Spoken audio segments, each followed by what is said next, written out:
nuts. I have a redneck. I'll post a picture up. Bing! It broke. Okay. Basically, it's a 3/8 breaker bar, and that, I know that doesn't make sense. Okay. You really don't want a 3/8 breaker bar. Seems to be a little bit of a frequency to affect recording with this guy, so hopefully that won't affect you too much.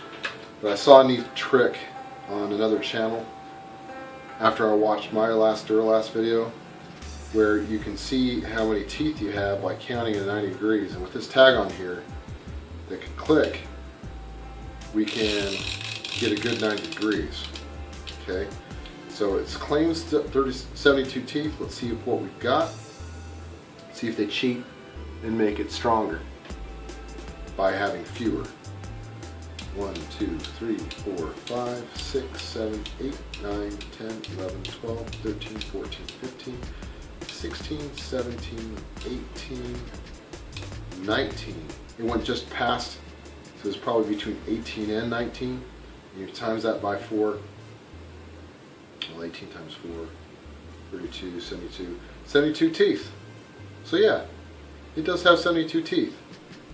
So, okay, that's honest. I'm going to try it out at work and see what happens. Okay. Unfortunately, this is too fat a lot of times for situations where I need a 3/8 breaker bar. I usually don't put that kind of force on it, but that's the only way I can reach stuff. So I'm getting on order from Amazon a 1/2 inch set that's more complete than what I can get from Harbor Freight, and see if I can deal with this huge loss of over $100 tool that broke. Mac was going to try to work with me on it. I bought it through him. At the time, they just didn't sell 3/8 with being long. People just didn't sell that, and I can understand why. You kind of have to be delicate with it, and I wasn't, because I was forced to, because it was a bad situation. Alright, so we have a 3/8 version. It's shorter. I'm going to try to get by with this while Matco works with me to try to warranty a non-Matco tool that I got through him. See what kind of deal we can come up with. And it might take a good long time because I have to ship it off to Redneck and then they ship it back and all that.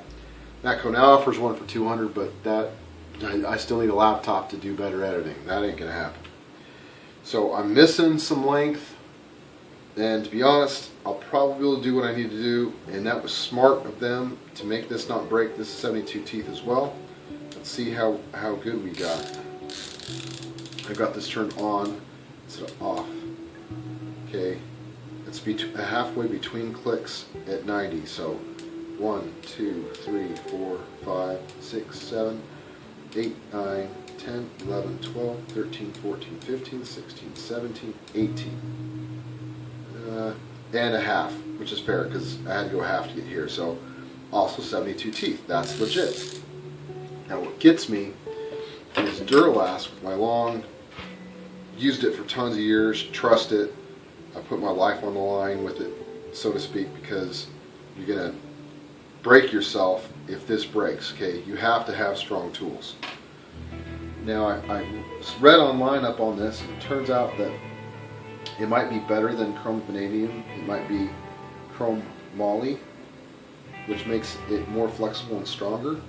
But their website said 36 teeth, I think. Look at my last video, it'll be in the description. But they claim right here that it's 72 teeth. So let's bust this off somehow so you guys can more easily see the 90 degrees. Just need, I know I need a lever, so I borrowed that from my work tools. And what's good is, when I figure out how to, if like my $100 tool is warranted, then these will be stuff that I won't need at work necessarily. I'll have decent tools at home, and if something breaks I can just take these to work. That wouldn't be any good. We want a 90 degree card. Okay, so how many teeth have we got? Is the website right, or is this mark on it right? I'll show you the 90 degrees better. Okay, see?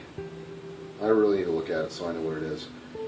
1, 2, 3, 4, 5, 6, 7, 8, 9, 10, 11, 12, 13, 14, 15, 16, 17. Sorry guys, That's almost another tooth. It is 18, but look at that play. Wow. I just warranted it. It has all this play. That's a lot of play to not get a click. Let me move this instead.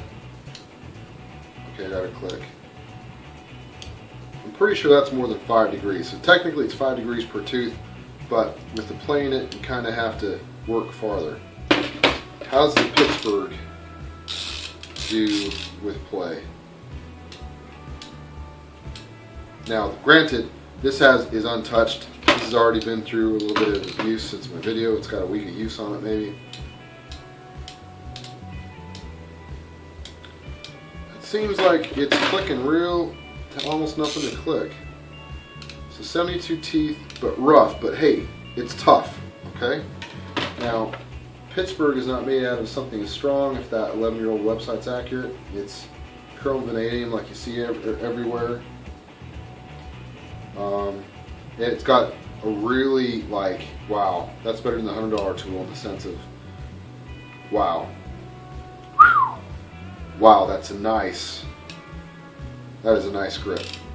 I always review tools when they're beat up and ugly, so for a change, I wanted to show you guys what it looks new, and then see what we've got. And this guy, it's not having to move as much, and it's longer.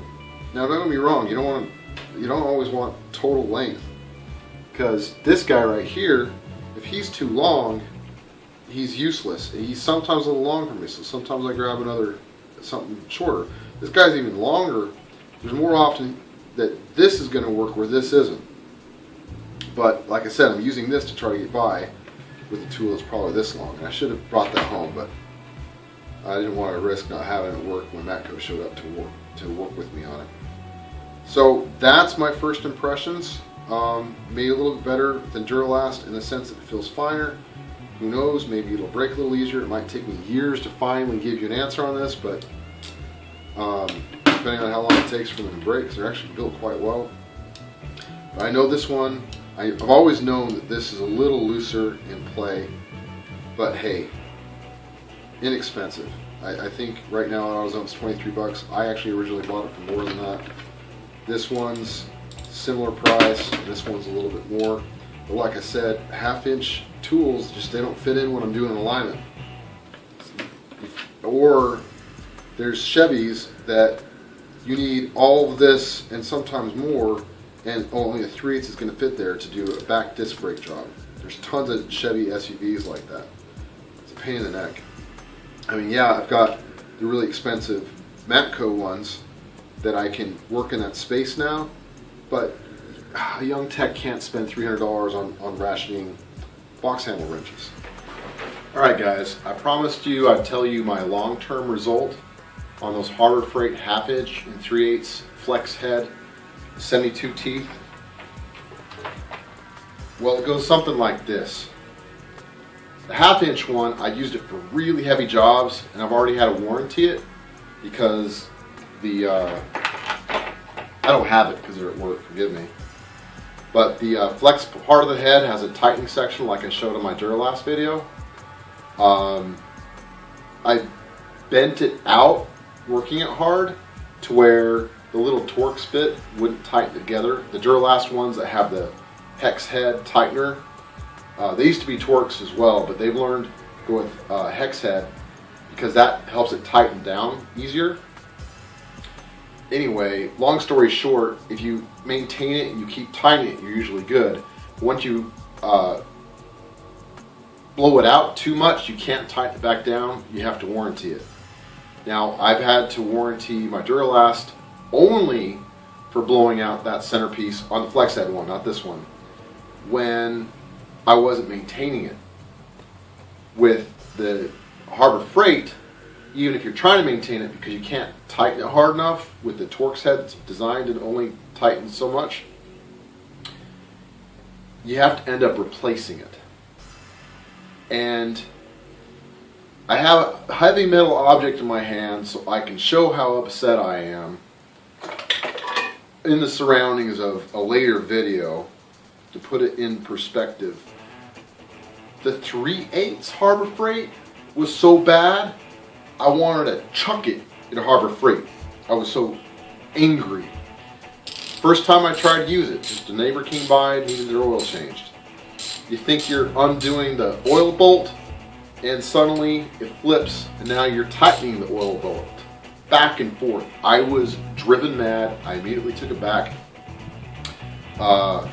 like fast. And we're like, well, do you want to warranty it? And let's be fair, if I warrantied it, it would have probably been fine. But I was just too upset to ever deal with it again, because Harbor Freight doesn't always have a really good posi lock, and Duralast almost always does. The only time you might get tricked that this might not stay in place is because you're deep under the hood and managed to click it. Duralast has a tighter one. It holds better even if it is bumping something.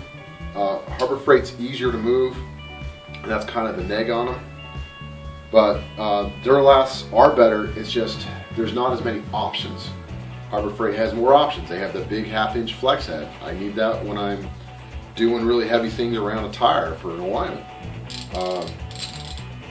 So, if you love my short service cart video that I re-welded up, I should put up a link for it up for you over here.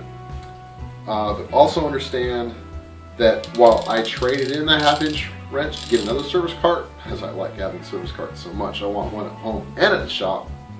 Haven't decided which one's going to stay home yet. But in a way you could say I ended up with another Duralast wrench instead. This time solid faced, because not having flex head when you don't need it is so much faster to use. Flex head just gives you a little more struggle staying on. It's more fatigue to use. So, loving this. It's been great to me on my working on my '89 Yamaha XT600. And yeah, that's it. Get out there and work on something.